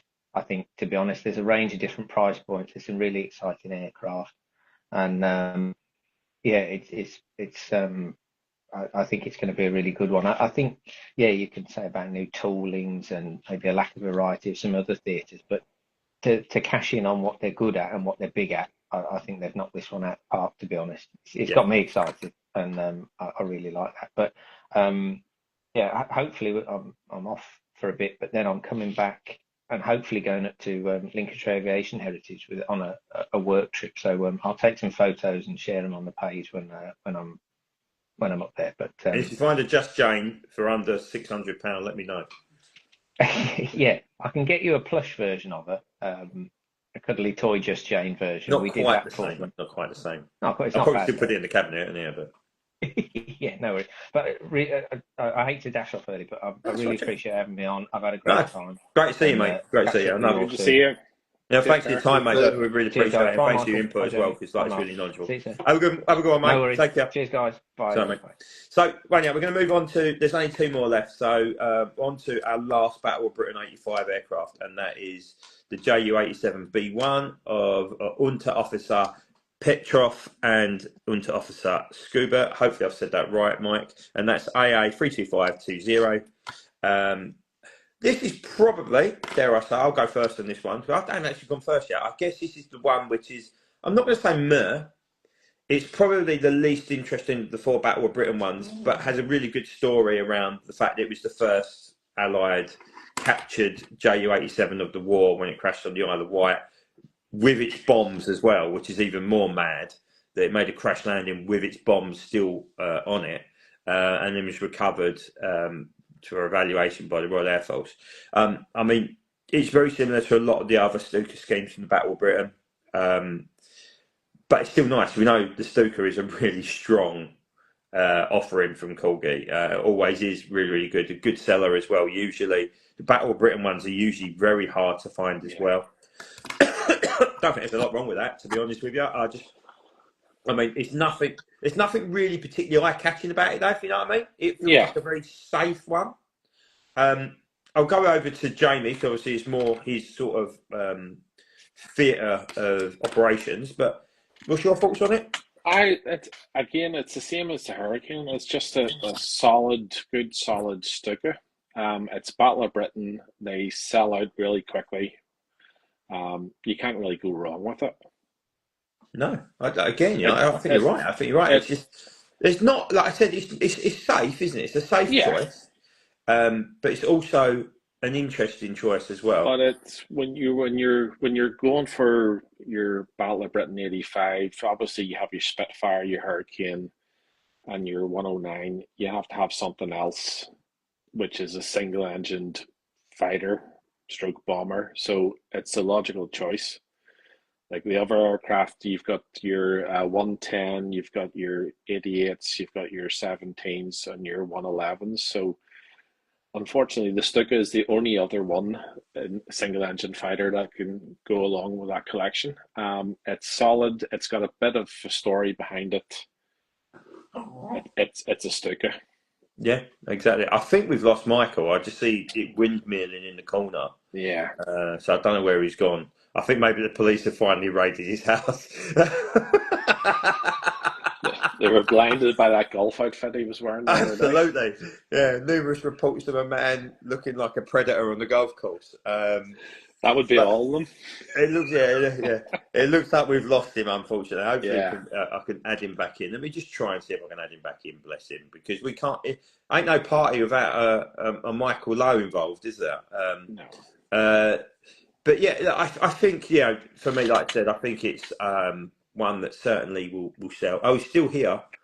There he is. Oh, yeah, There he's he back. is. He's back. He's Somebody back. cut me off. They've released him. That's what happens when you don't pay your phone bill. Oh, so what's your thoughts on it? I know, obviously, again, a bit out of your comfort zone. No. Do you know what? I agree with you. It's a bit sort of out of all of them. It's the sort of the filler of it, really. But Yeah. I've got, my first ever diecast was, well, you won't remember, but the old Dinky with the Dinky, yeah. push button at the top, which dropped the bomb, with the sort of like the plastic cockpit that was about 8 inches thick, and as soon as you just got it out of the box, it just went like nasty yellow because everybody in the house smoked nicotine. Yeah. But yeah, so I've got fond memories of it. But yeah, it is what it is, isn't it? It's if you're gonna buy one, you're gonna buy the Spit. If you're gonna buy two, you probably buy the Hurricane. You'll probably buy the ME, and then it sort of like evens it out, doesn't it, with the 87? Yeah. But yeah, I mean it's a lower price point. It's not horrendous. Battle of Britain people will buy it. Luftwaffe people will buy it. So yeah, it's not bad. So I've just got to just mention someone. So we've had someone called Cav B Minis just join from Brazil, a diecast collector. I think, no, I know like there's not a massive amount of us in the world who still collect diecast aircraft, but it shows you how far a reach we're all in the same hobby. So look, welcome. It's the first time you're coming on here. Lovely to see that we have reached South America. I don't know if that's a great thing for Michael to be reaching South America. But that's amazing. That like stuff like that blows my mind. That in the 6 or 7 hours behind in a different time zone, that somebody's watching this, like Christian joining it, like Harry joined from the US. We've had Stuart join from New Zealand when he was over in New Zealand, I think. We've got obviously Jamie over in Northern Ireland. It's amazing how far this hobby reaches. So welcome. Hope you enjoy our random ranting and raving. So just a quick wander around. I'll start with the scoring. For me, this is a safe 7 out of 10 for me. Again, I'm getting it naturally. I mean, it goes without saying, really, doesn't it? But I think it's the safest one of the group. It's a little bit, for somebody looking in out from the outside, it would probably be a bit meh. But for me, interesting part.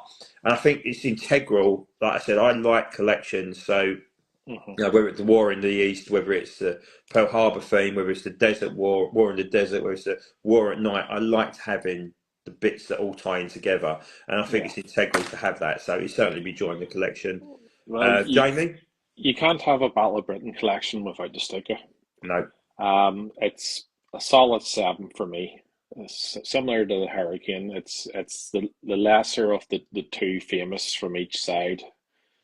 So good solid models. Mike? Yeah, I'm going to go with 7. I mean, if I was churlish, I'd say it's a 6 because it's a bit middle of the road, And what I quite like Corgi to do is actually bring out a Junkers D1 fighter, which I think they could do quite easily, but that's going to have limited appeal. But it's a solid 7 for me. I'd say it's almost like the stocking filler of the group, but as stocking fillers go, it's pretty good. So I completely agree. Right, on to the one I guess that probably doesn't really float any of our boats, but I still think it's a really good release. I question whether it's the right one, but I'll get to that in a minute. So this is obviously the Western Puma, the HC.1 of the Royal Air Force 230 Squadron of the NATO Tiger Meat in its really garish NATO Tiger Meat livery. AA27006, obviously the 6th release in the Puma series. I'll go first. I'm sort of ranting and raving about it. I think they would have been better to do one of the retirement schemes because it's so fresh in the mind. But the tiger meat livery is the business. Yeah. And again, it sort of ties into the Hobby Master stuff, because obviously they release a lot of the Luftwaffe stuff, which is all tiger meated up. I mean, Yeah. Royal Air Force very seldomly paint anything these days, so to No. paint a Puma in tiger meat was a rarity in itself. Just regarding the farewell flight, did they do anything special for it? Yeah, they did. Paint-wise? The free ship flew all the way around the country, started Yeah. at Odium, went all the way through London, Duxford. But did they have a special tail or anything like I that? believe one of them did, yeah. I believe one of them did. I don't think all of them did, but I'm Yeah. pretty certain one did. Somebody might be able to correct me if I'm wrong. I managed to miss it. I mean, I used to work in central London, so I would have come out and watched it fly out the Thames, but I didn't.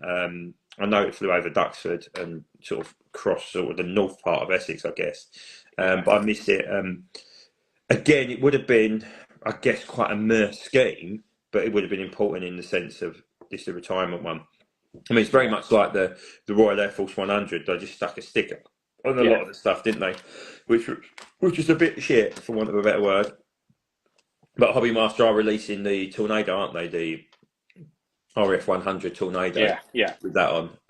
Not that it makes any bloody difference, of course.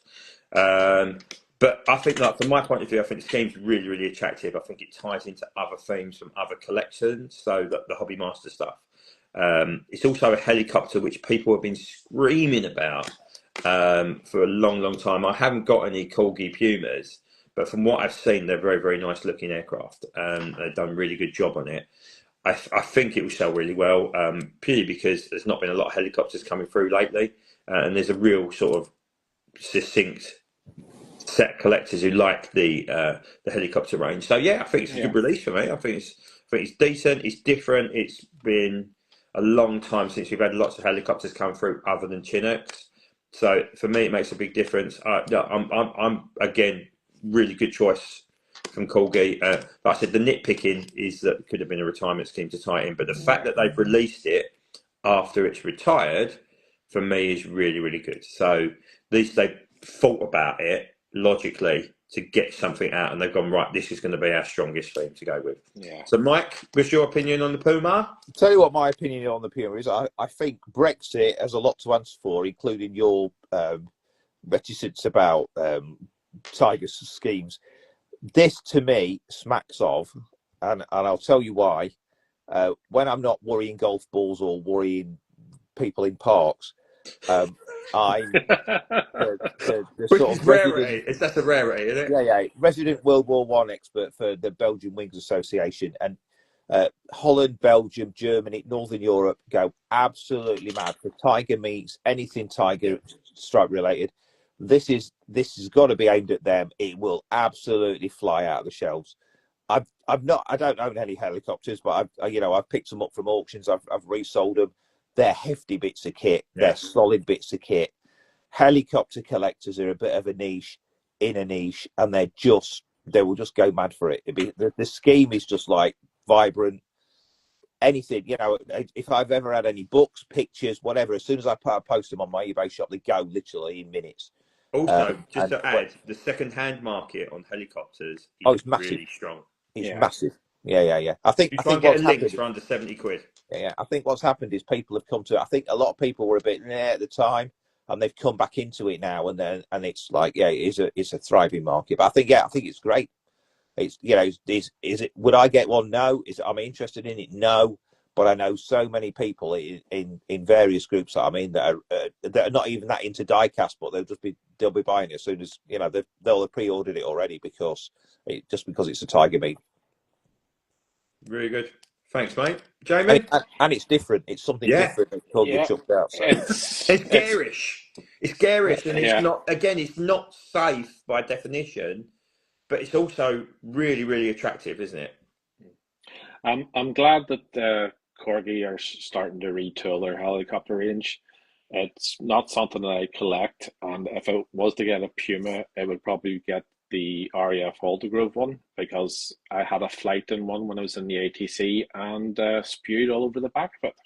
Oh, what a legend you are. Yeah, so I know they've done the Vietnam Sea King last catalogue, Puma this one, so and they do a Chinook all the time. So I'm glad that they're retooling all the helicopters for the collectors.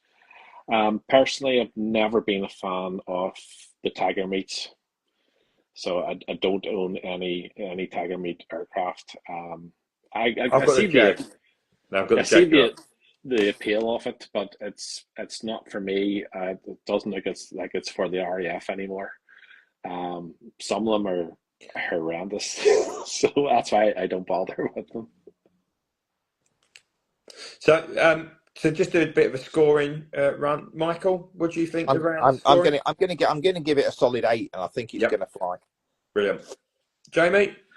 7. Again, it's not for me, but I understand why they've done it, and it's a good solid scheme. Just not for me, so 7 it is. And I've gone right in the middle at 7.5, which basically gives it 7.5 out of 10, which I think is a very, very, very solid score for an aircraft which is of the 7 isn't going to join my collection. Not Yeah. unless it sort of props up really, really cheap. So look, just to flick through before we go overall, we scored the Spitfire 7, 8, 7.5, and 8. So actually around about 7.75, which is out of 10, which is a great score. We have scored Royal Flush 10, 10, 8 and 9. So that gives us an average of 9 out of 10 for Royal Flush, which is a massive win. The Hurricane, we scored 9, 7, 7 and 10. So that gives us around about an 8, 8.5 score on that, which is really, really good. The Emil, we scored 8, 8, 9 and 9, which is a solid 8.5 out of 10, which is great. The Halifax, we scored 8, 9, 10 and 10, which gives us an average of 9. 9 out of 10. You can see where this is going, can't you? Yeah. The Stuka, we all scored 7, so we give it a 7 out of 10, which is actually the weakest score so far, but still a 7 out of 10. And the Western Puma, we scored 7.5, 8 and 7, which gives us a 7.5 out of 10. Now that, in recent memory, is the strongest scoring catalogue we have scored individually. So I'm going to ask you just to not consider those numbers. Overall as a catalogue, obviously Matt scored it 8 out of 10. Mike, what are you scoring this catalogue out of 10? Even though it's not... I tell you what, no, and it would have been a 10 if they'd released a World War One, obviously, but I tell you what I'm going to do. I'm going to go 9, and the reason I'm going to go 9 is I'm fairly new into this. I mean, I've only been collecting, as you know, a few years. And when I first came into this, everybody used to moan about Corgi. They've done this wrong. They're not doing this wrong. Then they changed how they were releasing models, and you know, the last couple of years, I think they've smashed some cracking ones out of the park, but that's still not good enough because they'd only released 2 or 3, and then people said they're not releasing enough, then they're not releasing the right ones, and then they want to spit, and then they want this and that. So you're never going to please everybody. But what I think they've done is this interim catalogue. They've released 7 models, so it's not 2, it's not 3. You can't complain about the volume. You can't complain about the quality. There's a couple of heavies in there that are 9s or 10s, which are absolutely brilliant. And, you know, one's an obvious, you know, 100 group. You're thinking, well, why wasn't that out like 12 months ago? The Halifax is just totally different to what anything else that they've done. Yeah, 9 out of 10 is. I think they're listening to people. You know, it's no coincidence that, you know, the 100th group B-17 is out. They've obviously listened to people about the Halifax. They're listening to us as the punters, and they're reacting to that, you know, within the constraints that they've got. So you can't argue with them. It's brilliant. Brilliant. Right, that. And what's really interesting is that you are obviously World War One orientated. That's your collection. That's your your niche area. For someone to score a catalogue 9 out of 10 that don't feature any of that screams volumes, and that's really, really good. And I think that you can appreciate, I guess, the journey they've gone on. And we spoke about this, I think, a few years back when we did, you know, we've done this every catalogue bar one, I think, where I sort of fell out of love with when life was falling apart. I fell out of love with the hobby and stuff like that, so I didn't do it. But then I quickly got back on the rodeo and gave it a go. This he's really encouraging. And look, it's not going to please everyone. So everyone knows James Foster. He's come on quite a lot. I mean, he doesn't come on so much anymore now. Well, not at all, in fact. He put something on my wall saying, "Oh, look, this is crap" and that. But then when I went back to him, he was only moaning about the Spitfire because it's Barder and they've done Barder before and they've done Johnny Johnson 23 times, which does make sense. But yeah, in terms of the scheme and the attractiveness of the scheme, I think it's brilliant. And I think they do need to think a little bit more about varying it a little bit. There's lots of pilots out there other than Johnson and Barder. Who, we haven't had a grumpy unwin one, like, for example, other than the Warbirds range. Now, that would be one that, or who's the guy who, not Bob, you've got Bob Doe, another really, really good, famous, who was the one who was featured, who died relatively recently, the really young, Jeffrey Wellham. Yeah, Jeffrey Wellham. You should do a Jeffrey Wellham Spitfire. A great opera, ties in with the book, a Wellham Spitfire. There is more pilots out there, so they've got to be a little bit braver at times because everyone knows. But the thing is, then on the flip side, if you want to sell something, everybody knows Barder. Everyone knows about the pilot who had no legs because he lost his legs in a flying accident, yet still overcome that adversity to become a squadron leader. It is a great, strong story, and it's an aircraft, I guess, that hasn't been done in the new mould. So. Yeah, look, I mean, it's really, really good. Ben, so I'm sort of jumping on now. Cheers, Mike. Really appreciate it. I think the other thing is as well. There's always going to be criticism because there's no, the comments in there. Well, there's no new tooling. That we haven't had a new tooling. When's the 410 coming out? What people have to realise is new tooling costs an absolute fortune. And they need to turn the profit. They need to get the money from somewhere. Don't get me wrong. I'd love them to bring out a DH4. And I think a DH4, you could have the American version, you could have the Belgian version, you could have the RNAS version, you could have the Night Fighter version, you could have the Liberty Engine American version, you could have the 1919 version with a bit of plastic over the rear canopy that they used to fly people in and out of the Treaty of Paris. There's 10 versions off the top that you'd get the money back. But you need to get the money to get the tooling in the first place. And I think this is a solid... They're all sellers. And the Hornby group has not been performing well. And let's not get away from that. And although Corgi have been strong, I think Hornby as a business have been failing for a number of years and have been taken over God knows how many times. But this is, this is sprouting roots, isn't it? This is the start. The fact that they're confident enough to release 7 plus more in the middle with a RIAT announcement, and that might be, as they proved before, nobody sees 3 TR9s coming and Moggy coming so soon. The fact that they come, and of course we've got the 410 to come, like you rightfully said, potential 148 to come as well, and whatever other surprises they might be able to turn out. The fact that they've now got on top of it, they've got on top of production, they've got on top of quality, fingers crossed, because obviously these could change considerably if they come out, and they're a sack of poo. But look, the confidence is getting there, isn't it? And they've had the restructure as well. Let's not forget that. Corgi have gone for a big restructure, or Hornby as a group have gone for a big restructure. Lots of people have come and gone, and there's new faces and stuff like that. Obviously Simon Kohler went from Hornby, didn't he? Now that's a massive thing in itself because the old guard are coming out, and maybe the new guard now are starting to be a bit more business savvy. And that's what it is. It is a business, and it's got to make money first and foremost. Yes, it's got to please us because we are the consumer and we're the ones who buy it. But ultimately, the whole idea of a business is to turn a profit and get out of that red and into the black, and churn it. Because the more money they take through these, if they release 26 releases this year, and 25 of those releases sell out. That's pure profit. That's cash in the bank and confidence to do 28, 30 the next year because they're confident that it's going through. So and the other thing it does is it creates demand in the marketplace because, as far as I'm concerned, there is only Corgi. Yeah, because they're the only people currently knocking out World War One. But for you guys, you've got obviously I don't know, half a dozen people that are Hobby Master, Caliber, Jason. You've got enough people out knocking out planes. You've got to make a decision. Unless you've won the lottery, you cannot buy everything that's out there. So you've got to make a choice. And so, you know, from what I've seen of the Hobbymaster ones, they're fantastic. Really, Yeah. really, really nice They're really models. good. They're really So good. Corgi Really, are really fighting good. for a share of the market, and I think they've come out all guns blazing this catalogue. Yep, completely agree. So moving over to you, Jamie. So Mike scored it 9 out of 10. What are you going to score it? I'm going to score it 9 out of 10 as well. Well done, mate. I think it gets a 9 out of 10 for the B-17 and the Halifax on their own. I would have been happy with just those two, but then to have the 4 Battle of Britain aircraft and a helicopter, that 1 point off because there's no new tooling, but then I know that the 410's coming and it will be one that I'll get.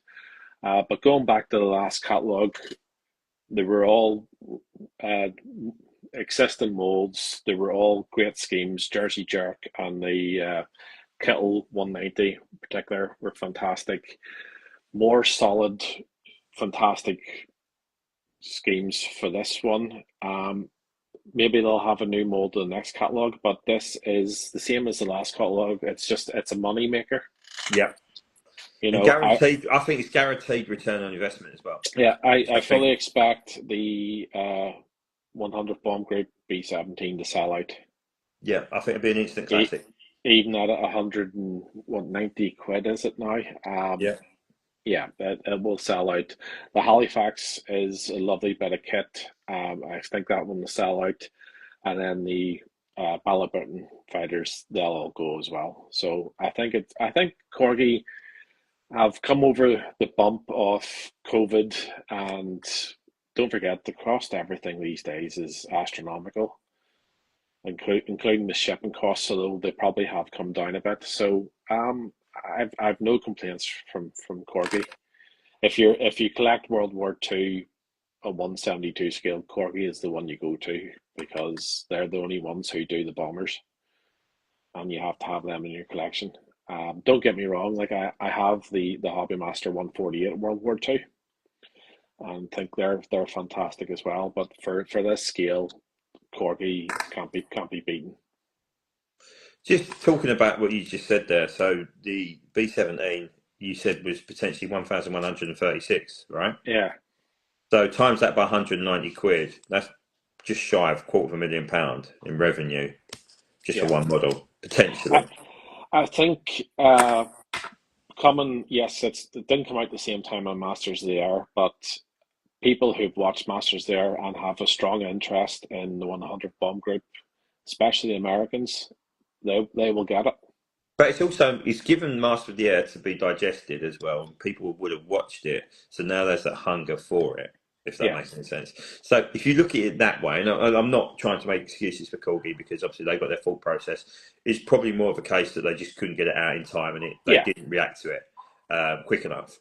But they've listened and they've acted. Yeah.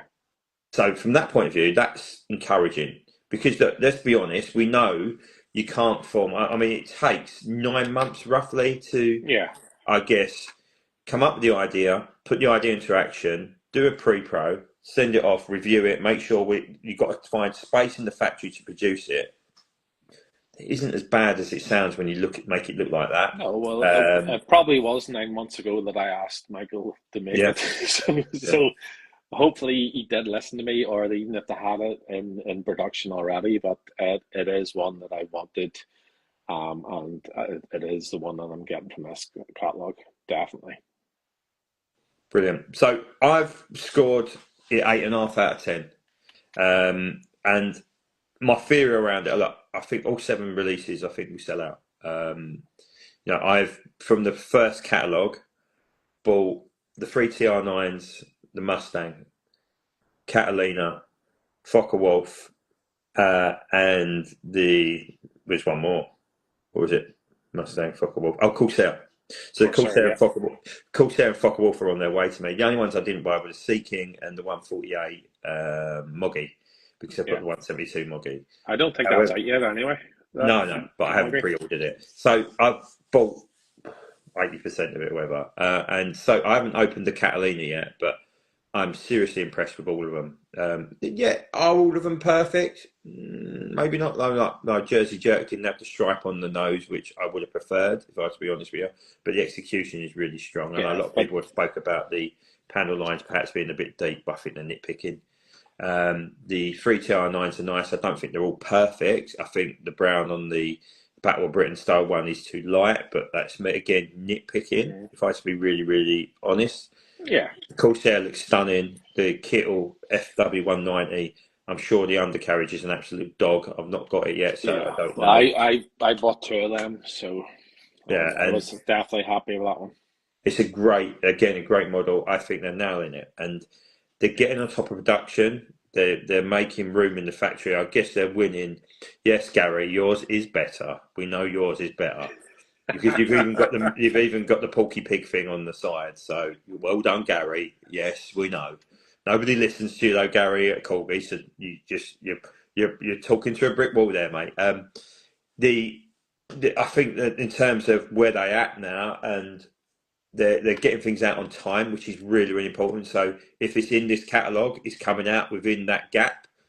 So everything here will be out between May and August, which I'm confident of. I'm really shocked how quick the CR9s come to fruition. So they announced them in March? And they're here now in May. And all 3 at the same time as well, which is, for me, that says they're creating space in the factory to churn them out quick. I think they're not overpopulating certain elements, so they're not releasing 3 World War Ones. No, they've released 1 helicopter this catalogue, 1 in the previous. Which means they're thinking about the release schedule, which is really clever, because then they're not having their money sitting around waiting for it to sell. They looked at the production runs, which they're tightening them up a little bit, because they're guaranteeing, a bit like Hobby Master, sell them through, move on to the next, which again means that money invested is then returned quicker. It feels like they're getting to grips with things. Am I completely in tune with everything they're doing? No, of course not. But it's getting there. And if you think we roll the time back 3 years, that post-COVID thing where it was a complete disaster getting things out of the factory, you'd announce it in January and it'd turn up the following January, was, people were getting pissed off waiting, and there was so much negativity. This time around, I'm not hearing that. So I think that 8.5 out of 10 is pretty much the average that you guys have scored it. So obviously Mike scored it 9, you scored it 9, Matt scored it 8, and I scored it 8.5. So 8.5 is pretty much the happy medium now. I don't know if anybody else who's watching who still managed to hang on for nearly 2 hours wants to put in the commentary. Gary, if you're still watching, I don't know what your feelings are around how much out of 10 this catalogue was. I keep trying to get him to come on one of these lives, but he's too shy, bless him. Which is a shame, because Gary is incredibly knowledgeable and an all-round top guy. A fantastic code 3. I'm sure you've seen his work anyhow. I mean, his work is all over mine. So it'd be interesting to see what he thinks. But look, well done, Corgi. Really well done. I'm really, really happy. Has Mike disappeared again? No, I'm still here. Just sitting in darkness. Yeah, he's dark. Hey, hold on. That's the best thing for 7 out of 10. Gary's put 7 out of 10, so he's gone just slightly lower than what we've pretty much scored it on. There we go. Biggles is back. Yeah, turn the light off, actually, Mike. That'd be better. But yeah, look, I'm really, really happy with it. I think there's plenty more to come. I want to see more communication, though. It's great to do the diecast diaries. I said in January I want Michael and David on, and I keep asking. I want them to come on, because I think it's a great way of reaching out to you guys to have your say on it of things as well. And it frustrates me a little bit, if I have to be really honest. But they're busy people. They've had a lot of cuts to make, and I guess that's probably where they're really challenging. Of course, David become a dad as well for the first time, and there's more to life. Just different priorities. The is, from their point of view, it's their business, so they're gonna, if they're gonna come on, they're gonna wait until they've smashed it out of the park, and they're gonna have less people. Well, they don't want to be listening to unpainted cockpits and but they were silly mistakes. But they are. But that sort of stuff, though, is us holding them to account. Us, the collector, holding them to account, because we care about the hobby. And stuff like an amazing model like the Eurofighter Typhoon, and then doing something suicidal was that. everybody's head, literally everybody at the same Yeah, time, of it was a course. collective head clap Yeah. coming from around the world. It's like, why did you do that? But they fixed it, and they make a point of showing you fixing it. Look at the dihydral thing, the Spitfire. Everybody went mental, and they went, right, well, this is what we're doing. And there's still a bit of work to do on it. I just think for me, I want to see more I want to see more open lines of communication. I know everyone talks about Hobby Master and William, but he is a silent partner. He's not a face. You can't put a face to a name with him. He does listen, and he does act on things. And fair play to him, and he does listen to schemes as well, because obviously he listens to the collector. I just wish Corgi would do that a little bit more. And we said that since the start, haven't we? But it's better than what it has been. I just wish there'd been more, like I said, more present. I mean, at REACT, they'll be there out in the tent, wouldn't they? But I mean, that's more once a year. Do you know what I mean? Rather than being out there. Yeah, only real cock up was the 148 Tornado. Well, we don't know. It was the 146.2 Tornado, I think, Gal, or something like that, wasn't it? Again, that's just, it's someone's That's somebody miscalculated one of the figures. Yeah, putting the wrong decimal point in somewhere down the line. It's a typo somewhere. Yeah, absolutely. But you think about it, like Michael came on, he took the questions, he didn't reveal too much. Yeah, we can't. He shouldn't, should he? Let's be honest, because actually part of the whole thing, the romance of having a catalogue released is the mystery of what's coming. Because if you suggested a scheme and then suddenly it turns up, you've a bit of satisfaction, right? Delighted. But even this catalogue, even the thumbnail for YouTube, it didn't have anything on it. Because that would be the first thing I would go and look for, was the thumbnail to see what plane they've got on it, so I know what's coming in the catalogue. But they gave that away slightly with the Spitfire 19, didn't they? Yeah. So, they've done the 100th bomb group B-17, what I asked for. I also asked for a 190D or a Gerhard Barkhorn 109. So, who knows, it may come up in the next catalogue, fingers crossed. Absolutely. I'm excited for the 410 because the pre-pro looked fantastic. And don't forget, Michael does those die-cast Aries for both Corgi and Airfix. It's a lot of work. Every week, and they are chunky bits of information, so it does take a good while to get those written up. It certainly does. It certainly does. But look, I think that overall, lots of positive vibes coming from this catalogue. So, well done, Corgi. Yeah, this catalogue, it's great. The last catalogue, a little smaller number, great releases. Then you had the 3 two-seater Spitfires. You have the Mk.I. There's the REACT model coming, and then you don't know. You might be surprised for the end of the year. Might be 2 or 3 again. It might be 2 or 3. Look, they released 4 out of the blue, so there might be 2 or 3 more. They've got the 80th anniversary of Battle of Britain stuff out at the right time. Who's to say that they won't have a victory over Japan? Yeah, you'd think so. For the next one, what'd be interesting? B-29. Oh my God! What I'd be interested to see, and I'd like to know the figures, but those what if models that seem to be like Marmite, I'd like to know how well they sold and TSR2 sold out immediately. TSR2, it went. I mean, when it came out, I was like, really? I was really weren't for me, but actually there was a massive appetite for it, and fair play to them. It isn't all about me. It isn't all about you. It isn't all about Jamie. It isn't about anybody.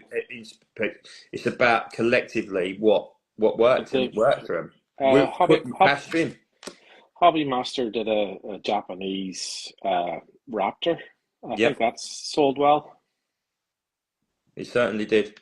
Right, look, lads, I've kept you for 2 hours, so I'm going to wrap up quickly. No problem. Look, thank you all for coming on. Obviously, thank you, Jamie. Thank you, Michael. Thank you, Matt, who's obviously now not watching. Thank you for anybody who's watched all the way through, including Gary, who's managed to hang in all the way through. He has suggested MH434 was the most historically significant Spitfire in existence, I would imagine. So I can't believe it hasn't hit yet. I think they're just giving it a catalogue or two to have a Mark 9 and a Mark 1 in the same catalogue, I guess, would be a bit, on top of 3 TR9s as well. I guess if we see it, might be next year. But look, thank you so much all for contributing, watching, and hopefully you've enjoyed our little chinwag as well. Look, I am still pressing Michael and David to get on. If I can get them on, then of course it will be questions galore. It'd be your call. It'd be your agenda to ask the questions as well. So fingers crossed we can get that done. Obviously, I've quietly abolished Wings Monthly, so I will put this out there. If anybody wants to run a Wings Monthly and to give me a bit of a break in between, because work in life is pretty hectic at the moment, I'm more than happy to allow the reins over, as long as it don't turn into political Nazi ramblings. I'm pretty cool with that. But this is a forum for everybody who collects model aircraft to be involved in it. And we've all got busy lives, but if someone feels they want to do that and lead it, and I can jump on and do bits and pieces, and I'm happy to share that load. I'm always happy to do stuff like this. Of course I am, but it takes a lot of time. Takes a lot of coordination. It takes everybody to be free for. Well, it inevitably feels like you're going to do like an hour, and it always turns into 2 because how much we enjoy it. So if there is anybody out there who wants to take that mantle, I'm happy to share the password for the Diecast Wings Collectors Instagram page, and you can post pictures of your collection on there as well, and of course hold these lives and share them, and I can do the rest whenever I get a chance. But there's always plenty of exciting people to get on there, and I know Dan had spoken to an F-14 pilot, and it was interested to getting him on at some point as well. But as always, life gets in the way, right? There's much bigger things to worry about as you go. So look, of course. I'm done for my ramblings tonight. Thank you all for joining. I was up at 5 o'clock this morning, so you can probably see by my eyes they're getting slowly just closer together. So I am completely knackered. Thank you, boys, for coming on. I really appreciate it. Cheers for having us. I'll share this, of course, on Instagram, on Facebook, and of course on our YouTube channel, which seems to stink out the place and not get any more subscribers. But I'll put it on there nonetheless because it's great to have it saved on there. Thanks, boys. Have a lovely weekend if I don't speak to you. But thanks for making a really, really interesting night of chat, as always, you top geezers. And I really appreciate your help with all this. So, right, speak to you soon.